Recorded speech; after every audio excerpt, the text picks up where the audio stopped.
ఏంటి వాళ్ళ లోకేష్ గారు ఒక మంచి అంశాన్ని తీసుకొచ్చినట్టున్నారు. కొంచెం అదైతే కొంచెం చాలా సంతోషంగా అనిపిస్తుంది. ఆయన చెప్పినటువంటి అంశం ఒకటి, ఇక నుంచి పాఠ్య పుస్తకాల మీద అంటే 1వ తరగతి నుంచి 10వ తరగతి వరకు లేకపోతే ఇంటర్మీడియట్కి ఇచ్చేటువంటి ప్రభుత్వం ప్రజల సొమ్ముతో ఇచ్చేటువంటి పుస్తకాలపైన ఎక్కడా కూడా ఫోటోలు ఉండకూడదు. అది ముఖ్యమంత్రి గారి ఫోటో కావచ్చు, మంత్రి గారి ఫోటో కావచ్చు, లేకపోతే ఇంకోరు ఫోటో కావచ్చు, వాటిపైన ఫోటోలు ఉండకూడదు. ఎందుకనంటే ఎందుకు తెచ్చారు ఈ చట్టం అని అంటే, జగన్మోహన్ రెడ్డి గారు పుస్తకాల మీద, పెన్నుల మీద, పెన్సిళ్ళ మీద, బ్యాగుల మీద, లోపల ఉన్న పేపర్ల మీద, లోపల సర్టిఫికెట్ల మీద, సరే పిల్లలకి ఇచ్చేటువంటి కిట్స్ చిక్కీల మీద, పిల్లలకి ఇచ్చేటువంటి క్రికెట్ బ్యాట్ల మీద, బాలుల మీద, రాజనారాయణ గారు చెప్తున్నారు గాడ్స్ మీద కూడా వేసుకున్నారండి. వేసుకుని ఉంటారులేండి మీరు, మరి రాజుగారు రాజనారాయణ రెడ్డి గారు అట్లా చెబుతున్నారట్టుంది. ఊరుకోనండి, ఎందుకు వేసుకుంటారు గాడ్స్ మీద, ఎందుకు వేసుకుంటారు? అరే ఊరుకోనండి, నేనైతే చూడాల, నేనైతే ఆ ఫోటో చూడాల. మీరు చూసారా? చూసారా? నేను చూసాను సార్. కాదు, నిజంగా చూసారా? మొత్తం అన్నిటి మీద ఆయన ఫోటో అంటే మర్చిపోతారని ఆయన ఉద్దేశం, ఆయన పబ్లిసిటీ ఆ విధంగా కాదండి. బాల్ తగలకుండా పెట్టుకుని గాడ్ల మీద కూడా ఎట్టడి పెట్టుకుంటారు అంటే, మరి ఆయన ఒకవేళ బాల్ తగిలింది అనుకోండి కాపాడినట్టే కదండి ఆ జగన్మోహన్ రెడ్డి ఇచ్చిన వాటి వల్ల. దాని మీద మరి సరే ఏదన్నా కానీ శ్రీనివాసు ఏదో మరి రాజుగారు నేనైతే చూడలేదు అదే. సరే సరే ఇప్పుడు ఓవరాల్గా అదొక మంచి నిర్ణయం. ఏది పుస్తకాల మీద కానీ పిల్లలకి సంబంధించినటువంటి వాటిలో ఎవరు కూడా ఏ ఫోటోలు వాడకూడదు. స్వాతంత్ర సమరయోధుల ఫోటోలు వాడుకోవచ్చు, చరిత్రకు సంబంధించిన ఫోటోలు వాడుకోవచ్చు, అంతేగాని ఎలా వేసుకోవటం తప్పు. ఇది ఒక మంచి పాలసీని తీసుకొచ్చారు. అట్లాగే ప్రతి మండల లెవెల్లో, ప్రతి నియోజకవర్గంలో, ప్రతి జిల్లా లెవెల్లో కూడా గ్రంథాలయాన్ని ఏర్పాటు చేస్తామని చెప్పడం కూడా చాలా సంతోషించదగినటువంటి పరిణామం. అంటే ఒక విద్యా వ్యవస్థలో, విద్యా విధానంలో నూతన పాలసీలను తీసుకురావటం ద్వారా, సరికొత్త విధానాలు తీసుకురావటం ద్వారా, విద్య ప్రజలకి దగ్గర చేయటం ద్వారా ఎక్కువ మంది ఉన్నత విద్యను చదువుకొని సక్సెస్గా ముందుకు వెళ్ళటానికి అది ఎంతో ఉపయోగపడుతుంది. ప్రభుత్వాలు ఏమీ చేయాల్సిన అవసరం లేదండి. విద్య, వైద్యం ఈ రెండూ అందిస్తే ప్రజలు అంతకంటే ఎక్కువ కోరుకునేది లేదు. నిజంగా సంతోషించదగిన పరిణామం. శ్రీనివాస్, అంతేనా మొత్తానికి? అంటే ఇక్కడ ఒక విషయం చూడాలి. 2014 నుంచి 19 వరకు విద్యా విధానం, 2019 నుంచి 24 వరకు విద్యా విధానంలో చాలా పెద్ద మార్పులు వచ్చినాయని చెప్పాలి.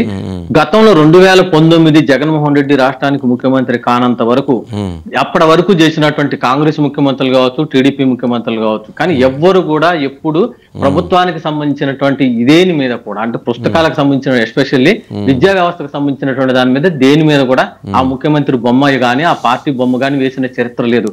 కానీ జగన్మోహన్ రెడ్డి వచ్చిన తర్వాత ప్రతి సంక్షేమ పథకం మీద, చివరికి కోడిగుడ్డు మీద కూడా జగన్మోహన్ రెడ్డి బొమ్మని ముద్రించి ఇచ్చారంటే ఈ ప్రభుత్వం ఏ స్థాయిలో పిచ్చికి వెళ్ళిపోయిందో చూడొచ్చు. దాంతో పాటు ఏకంగా ముఖ్యమంత్రి ముద్రించడానికే కోడిగుడ్డు మీద పిల్లలకి ఇచ్చేటువంటి పోషకాహారంలో భాగంగా పిల్లలకి ఇచ్చే కోట్లాది గుడ్లు ఏవైతే ప్రతి పిల్లలకి ఇస్తున్నారో, మధ్యాహ్న భోజనం పథకం కావచ్చు, అంగన్వాడీల్లో కావచ్చు, ఇచ్చే కోడిగుడ్డు ప్రతి దాని మీద కూడా ముఖ్యమంత్రి ఫోటో వేసి ఇచ్చినట్టు నాకు తెలిసి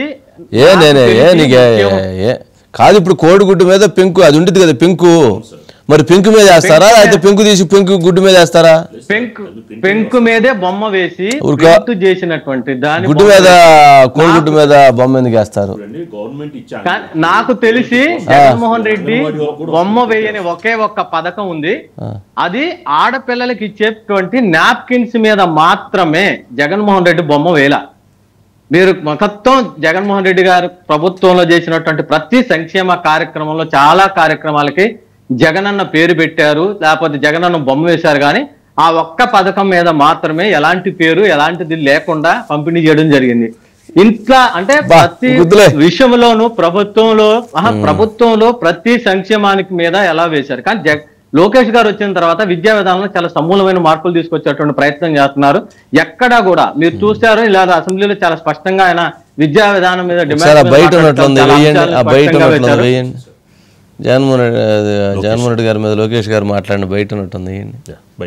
గత ప్రభుత్వము ఫేజ్ 1 ఫేజ్ 2 కింద అండ్ ఫేజ్ 3 కింద అనేక పనులు ప్రారంభించడం జరిగింది. దాంట్లో భాగంగా మీరు చూస్తే కనీసం ఫేజ్ 1 కూడా పూర్తి చేయాల, ఫేజ్ 2 కూడా అనేక పనులు పెండింగ్ పెట్టారు అధ్యక్ష. ఈ రెండు పూర్తి చేసేదానికి సుమారుగా 4,789 కోట్ల రూపాయలు మన ప్రభుత్వానికి అవసరం ఉంటుంది అధ్యక్ష. ఇదంతా చూసిన తర్వాత ఫస్ట్ నేను అనుకుంది, ఎందుకంటే ఈ కుటుంబీ ప్రభుత్వం ఏర్పడడానికి ప్రధానమైన కారణం కూడా మనం 117 జియో రద్దు చేస్తామని చెప్తాం జరిగింది. ఎందుకంటే విద్య అనేది పిల్లలకి దూరం అవుతుంది, మళ్ళీ ప్రాథమిక విద్య తీసుకురావాలన్న ఆలోచనతో ఆ ఫోకస్ కి వెళ్దామనే లక్ష్యంతో ఉన్నాం అధ్యక్ష. దాంట్లో భాగంగా ముందర జియో 117 కి చిక్కీకి ఆయన ఫోటోలు అధ్యక్ష, చిక్కీకి ఆయన ఫోటో అధ్యక్ష.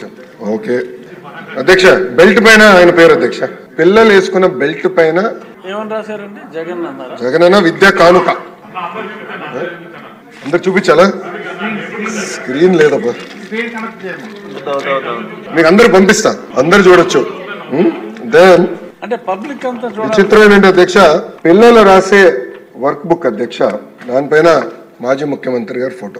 ఫోటో కూడా ఎలాగొని చూడండి అధ్యక్ష. నెలతప్పుడు బాల్ ఎట్లంటే ఇది ఎట్లంటే ప్రతిదీ గౌరవ సభ్యులు పార్థసారథి గారు చెప్పారు, చివరికి డిక్షనరీ కూడా వదిలిపెట్ల, అక్కడ కూడా మాజీ ముఖ్యమంత్రి గారి ఫోటో అధ్యక్ష. అధ్యక్ష గుడ్డు కూడా వదిలిపెట్టలేదు అధ్యక్ష, పాపం గుడ్డేం పాపం చేసినా కానీ రాజశేఖర రెడ్డి గారి పేరు అధ్యక్ష, వైఎస్ఆర్ ఎస్పీ. గుడ్డు పైన కూడా స్టాంప్, అంటే కోడి గుడ్డుని కూడా చివరికి ప్రభుత్వం బ్రాండింగ్ వదిలిపెట్టారు. ఇదే అయిపోయింది. నెక్స్ట్ పైన కూడా ఆయన పేరు అధ్యక్ష, బ్యాగ్ పైన కూడా ఇక్కడ ఆయన పేరు పెట్టుకున్నారు అధ్యక్ష. అంటే ఎంత అన్యాయం ఒకసారి గౌరవ సభ్యులు అందరూ గమనించారు. అంటే ఎక్కడ చూసినా ముఖ్యమంత్రి గారి పేర్లు పెట్టాలా, పార్టీ రంగులు పెట్టుకోవాలా, ఇదే లక్ష్యంతో గత ప్రభుత్వం పనిచేసినట్టు. అంటే ఒక ప్రోపగండా మెషిన్ గా గత ప్రభుత్వం ఈ వ్యవస్థను వాడింది అధ్యక్ష. నేను శ్రీనివాస్ చెప్పినప్పుడు కూడా నమ్మలేదు, కానీ ఇప్పుడు ఆడ చూపించారు కదా, అందుకని నమ్మా. కోడిగుడ్డు మీద బొమ్మ వేసుకుంటారన్న విషయం నాకైతే ఇప్పటివరకు తెలియదండి, ఇప్పుడే నేను ఫస్ట్ టైం చూడటం. కోడిగుడ్డు బొమ్మ వేశారంటే మామూలుగా అంటే అంతకుముందు మనం చూసినప్పుడు రంగులు వేయటం, పంచాయతీ భవనాలకి, స్కూల్స్కి అన్ని వైసీపీ రంగులు వేయటం, శ్మశానాలకు వైసీపీ రంగులు వేయటం, అట్లాగే వాటి మీద ఆయన స్టిక్కర్లు వేయటం, ఇవన్నీ అప్పుడు చూసాం మనం. కానీ కోడిగుడ్డు మీద మీరు చెప్పినట్టు క్రికెట్ ఆడేటప్పుడు తగలకుండా పెట్టుకునే గాడ్ల మీద కూడా బొమ్మలు వేసుకున్నారనేది మాత్రం నిజంగా వింతల్లో వింతకే పరాకాష్ట. అమ్మో, ఇది అసలు మామూలుగా ఎక్కడ వినేది కాదు, ఎక్కడ చూసేది. పాస్బుక్ల మీద కోట్లు ఖర్చు పెట్టి గుద్దులేండి. ఇంకా సరే శ్రీనివాస్, ఉంటాను. ఈరోజు జ్ఞానోదయం అయింది.